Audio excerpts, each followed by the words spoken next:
Hello, everyone. This is Tom Fox, back again with Michael and Melissa Novelli for another episode of the award-winning Pawtastic Friends, the Paw Talk. Welcome back, guys. Hi. Hey, Tom. Welcome.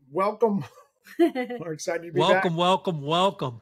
Hello. So today we've got Dolce, Willis, and our adoptee, Nava. We've talked about her before, but we're going to talk about her again. But let's start with Dolce. I love that name.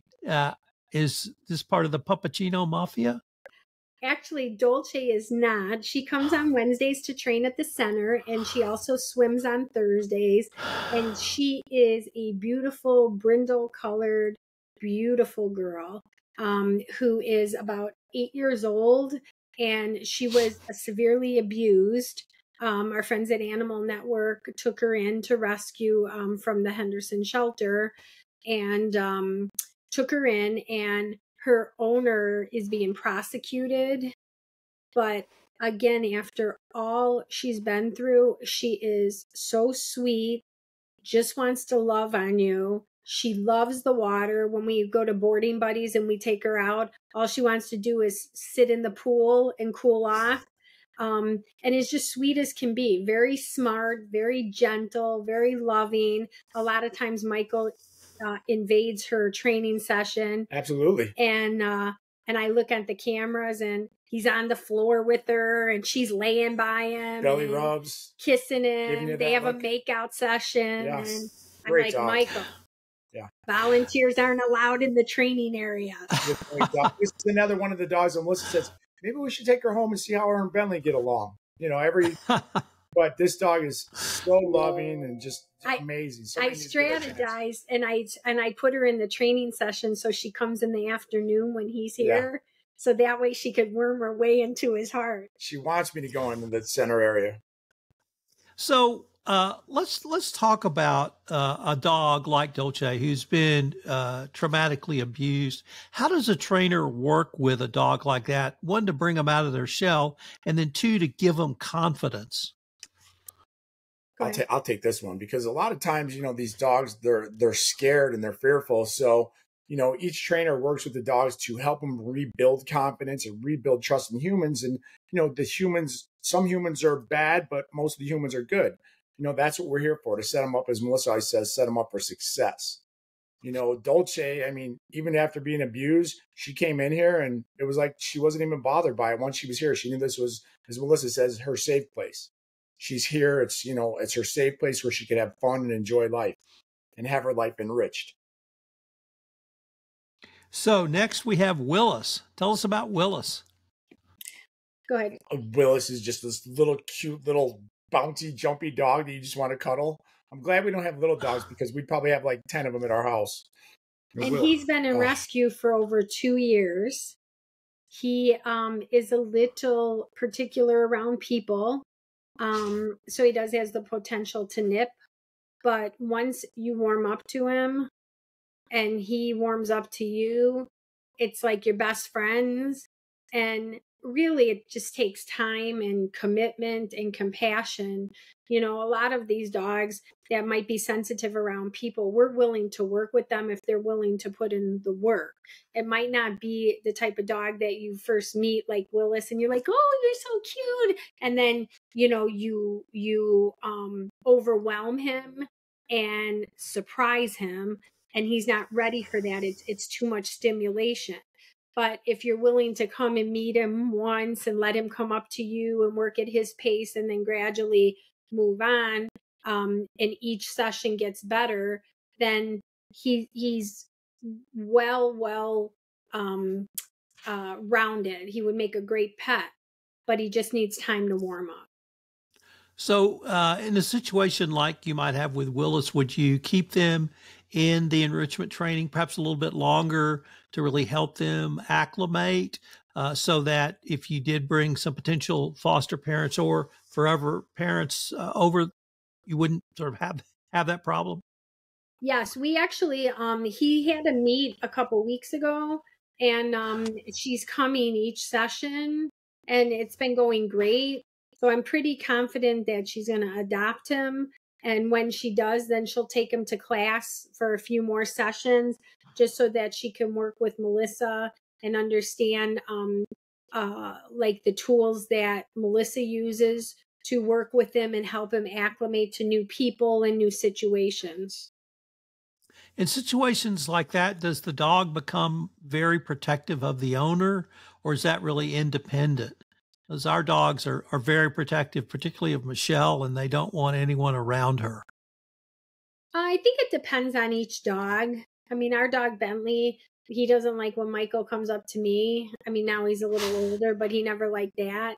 And, you know, we do have some dogs in the program, but I think a lot of it is all how you approach and the person that's handling the leash, and the energy that they give off as well. And a lot of times it's teaching people how to interact with dogs. You know, like they always say, don't reach out to a dog to pet it. A dog should come up to you and let the dog sniff you and, you know, let it do its research and see if, you know, it wants to be pet. But a lot of people do this, where they reach over the dog on the top and they get bit. Because, I mean, think if somebody's doing this to you, you're like, hey, what are you doing? All right. Well, now we're going to talk about one of my favorites, because we've talked about her before, and that's Nava. And I think she was $6.98, maybe $6.99, almost to $700. $6.99 of your success story. So tell us about Nava's forever home. How did they come to fall in love with her, and where she is now? You want me to tell him? Yeah, go ahead. She's such a beautiful dog. She's actually the screensaver in our office because she's got those big ears and she's on the A-frame. And I'm like, this dog is gorgeous. She is an amazing dog that spent quite a bit of time in boarding. And then she landed herself her own foster dad. And he was very consistent and dedicated to bringing her to training. And then he just simply fell in love with her and he couldn't let her go. So he adopted her. We gave them a couple sessions afterwards just to help out if there was any certain situations or things that concerns he had, but loved her. And he said, if I didn't adopt her, one of my friends was going to adopt her. She's just perfect. So, you know, waiting and boarding, getting a foster home, and now it's her dad. It's a beautiful story. They all just need a chance. I think I saw this in July, and I've been saving it to ask you guys about it. It's the Foster Fair. But before we get to the Foster Fair, I think you guys had a big award, or at least recognition, from either Henderson County or Las Vegas. Could you tell us about that? Well, what had just happened, it was kind of a surprise to us. We had Commissioner Michael and Melissa come to the center for our Foster Initiative program, and he made it Pawtastic Friends Day with this awesome proclamation. So signed by all the county commissioners, and we're pretty proud of that. I mean, that's pretty great to be recognized by the county. You know, awards are great and everything, but the whole thing is about getting these dogs home and, you know, seeing them happy. And it was such a surprise. It was really nice that he took the time to come out, Commissioner Naft, and support the program and to really see what Pawtastic Friends means to the community and to present us with that. I cried. Yeah, I mean, it's an emotional. She cries a lot. It's an emotional. She cries a lot. You know, we're really appreciative of it because, you know, it's recognizing what we're doing, because we're the only enrichment training center in the country as a nonprofit that does this for rescue dogs. So we're always looking for more people to find out what we're doing and support our cause. I mean, it costs a lot of money for a 5,000 square foot building here in Las Vegas.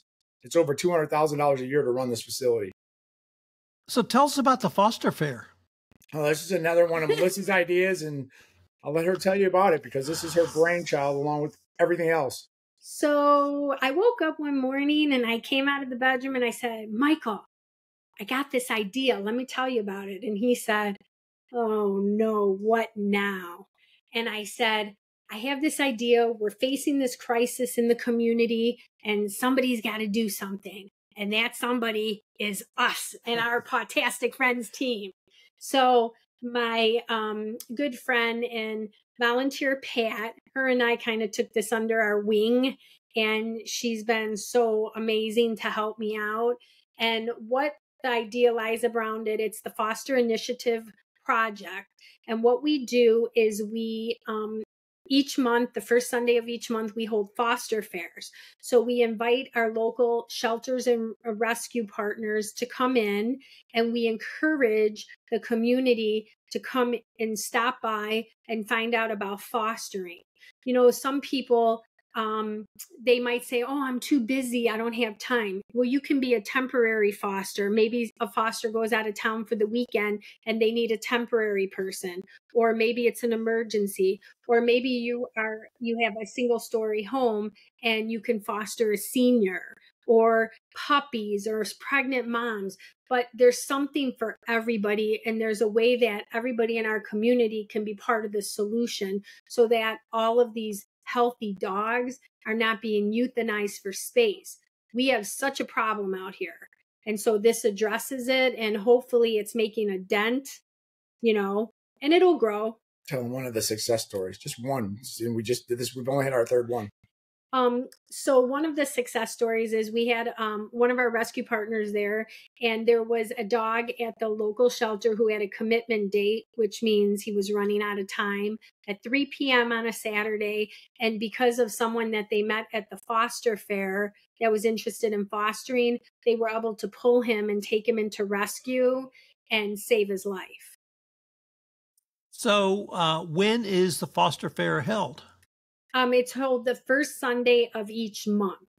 So we just had one, and every Sunday, the first Sunday of each month, from 12 to 2. And we have 10 different rescues that were here just this last Sunday. So I'm looking at my calendar, and I have the next first Sunday is Sunday, September 7th. No, Sunday, September 1. Yep. So that will be the next one. Is there information on the Pawtastic Friends website about foster fairs? Absolutely. There absolutely is. They can go under events, and then they can RSVP and spread the word. Yeah, because fostering is so important. You know, the Animal Foundation is the county shelter here. They brought in over 2,300 animals just in July. And unfortunately, not room, so a lot of these dogs get euthanized. So we're doing everything we can to help the rescues and, you know, help these dogs, because, you know, they don't deserve to be where they're at in the shelters and in boarding, and it's not a good life. So thankfully we have this enrichment training center to help change and save lives. Well, guys, unfortunately, we're near the end of our time for this episode. I look forward to visiting with you guys again. Thanks, Tom, for your time. We greatly appreciate it.